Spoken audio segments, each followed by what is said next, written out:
Let's discuss about a pedigree chart. Now, pedigree chart is a family chart which shows inheritance of any particular trait in the family, particularly in the previous two or three generations. There are certain symbols which are used in a pedigree chart. Circle, the symbol circle is used for female and a square is used for male. A line between the male and female represents the marriage, and these lines represent the offsprings. If in these offsprings further we connect lines like this, that would mean marriage between these two. So in such a case, you can find one of the offsprings is unmarried, these two are married.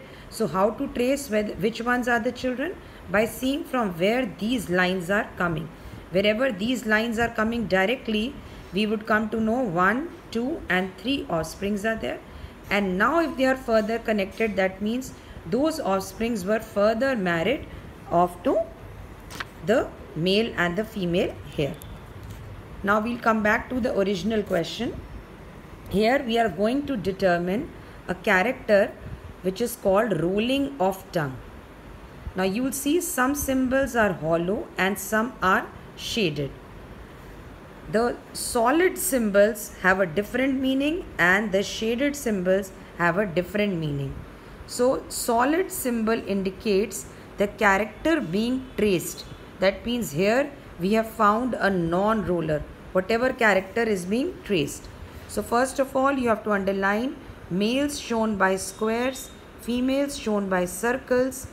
In this case, we are talking of tongue rolling. So they are showing both father and mother are tongue rollers because they have been shown by hollow symbols. And hollow symbols mean the usually expressed character. But if some offspring is affected by another character, the affected trait is shown by a solid symbol. Of the 3 children born, 2 can roll the tongue and 1 cannot. So this one is affected different from the parent, so it is shown by a solid symbol. Sometimes we are talking of inheritance of a disease like color blindness. In that case also the color blind child, his symbol would be shaded. The affected person, his symbol is shaded or hollow, is shaded or solid, whereas other are hollow. So parents are shown in hollow symbols. That means the usual expressed character is roller.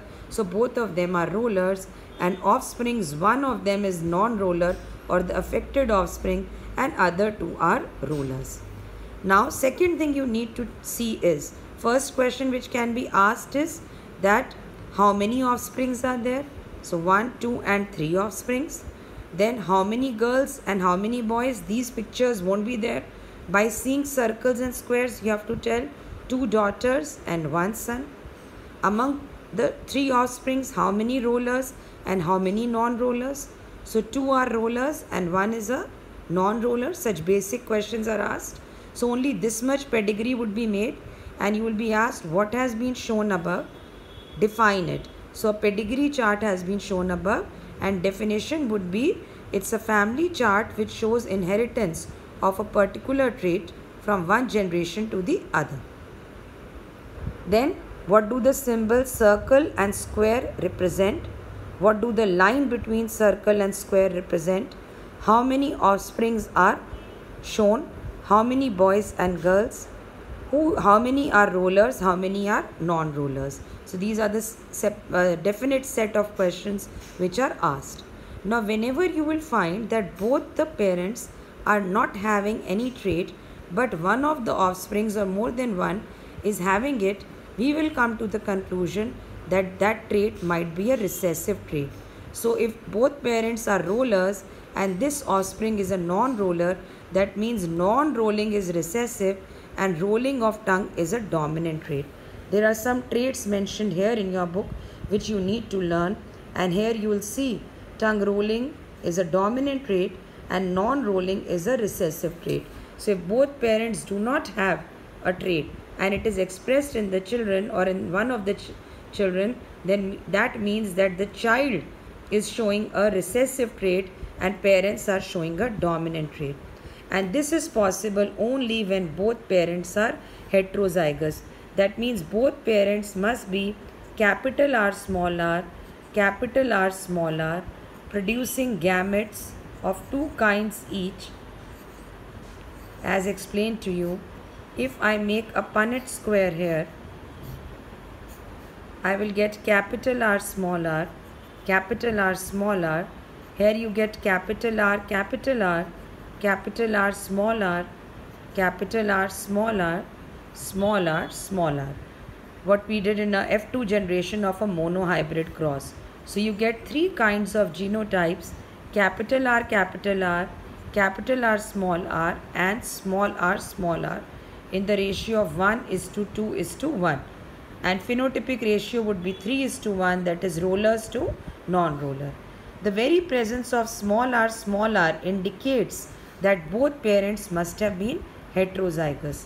So what would be the genotype of non-roller? Small r. And for these two, we do not know. The genotype may be homozygous dominant or it may be heterozygous. Could either be capital R, or capital R, small r. So this would be the representation or the Punnett square for this particular situation. We could have another situation as shown here. What would happen if one of the parent is homozygous, is a tongue roller, and the other parent, that is the female, is heterozygous with a capital R and small r? Here we knew both were heterozygous because one of the offsprings was a non-roller. But what if we have one as homozygous and other as heterozygous? Gametes formed would be capital R, capital R, small r, and you will get 50% of the progeny as homozygous dominant and remaining 50% as heterozygous dominant. In such a case, all the offsprings would be rollers. So if in a pedigree chart you have a circle and square and all three of them are unshaded, that means that all are rollers. So in such